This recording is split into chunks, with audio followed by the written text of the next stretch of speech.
the leap was then from an acquisition for somebody Yeah. to mom's house. Right. Okay, so how did that happen? what prompted that? Sure. Knowing full well that I could work the leads that he gave me, what I didn't believe in myself is, could I go out and build relationships on my own? And so I look at every It's very interesting to me because you're a talker.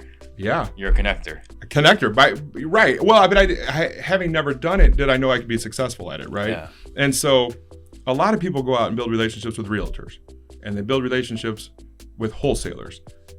The problem with those two, I think, is that they're in the real estate business, right? And so you might be the flavor of the week, you might do a few deals a year, but their head's going to turn at some point. Well, you have to constantly market to them. That's right. And they might replace you pretty easily.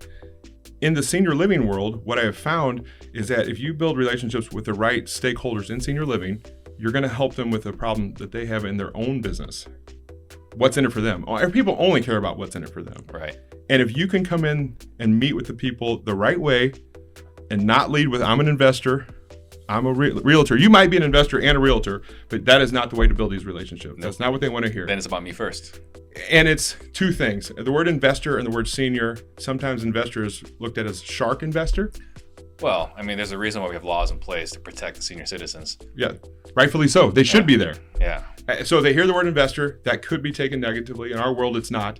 In that world, it could be. Yep. Realtor's even worse. Really? I'll tell you why. This industry has been fixing that problem for 30 years that one way. Oh, we refer to a realtor.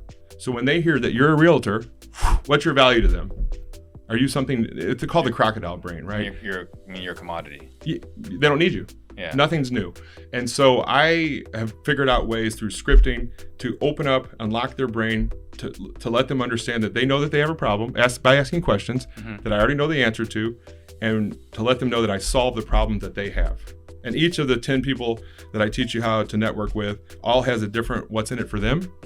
And I teach you how to unlock their brain to look at you as a resource that they can use month after month, year after year.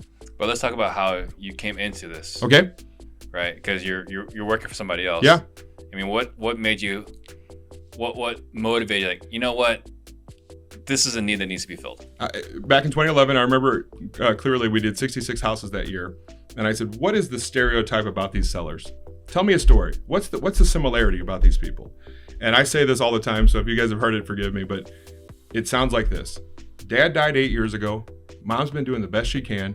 She just fell down. She had a surgery. She's going to be okay, but now she has to move into senior living. The adult children come into town. They find mom that wears the best care, and the first thing they think is, how are we going to pay for this place? Because when you take mom to senior living, you don't put her in the cheapest one you can find. You put her in the nicest one you can find. And then you say, well, how are we going to pay? It's $8,000 a month, and mom's pension's $2,800 a month. Where's that money going to come from? In that moment, they realize we need to sell the house. And so I said, okay, knowing that, I said to Brian, was his name, I said, Brian, is anyone going right to the senior living world and networking with him? He says, no, but you should do that. And that's how it started. That was the genesis of me. That was 10 years ago. 2011. Yeah, it was 10 years ago. Yeah. So I bring this up also because, I was talking to Gene Guarino, we're getting coffee, and he's like, how can I help you? Right? Super nice guy. How can I help you? He's like, I know how you can help me. You're in this assisted living space. Send me referrals. He's like, no, by the time they get to me, that problem's already solved. Yeah. You need to talk to Philip. Nice. And I love Gene, and people, when they hear senior living and real estate, they think of what Gene does, which is taking a single family home and turning it into a residential assisted living community. I'm the guy that helps keep those people moving into there. I'm the guy that helps keep those beds full, or that's a terminology in the industry, that keeps that tenants full in those. I don't teach people how to build a residential assisted living community. That's what Gene does. Right. Gotcha. Okay, so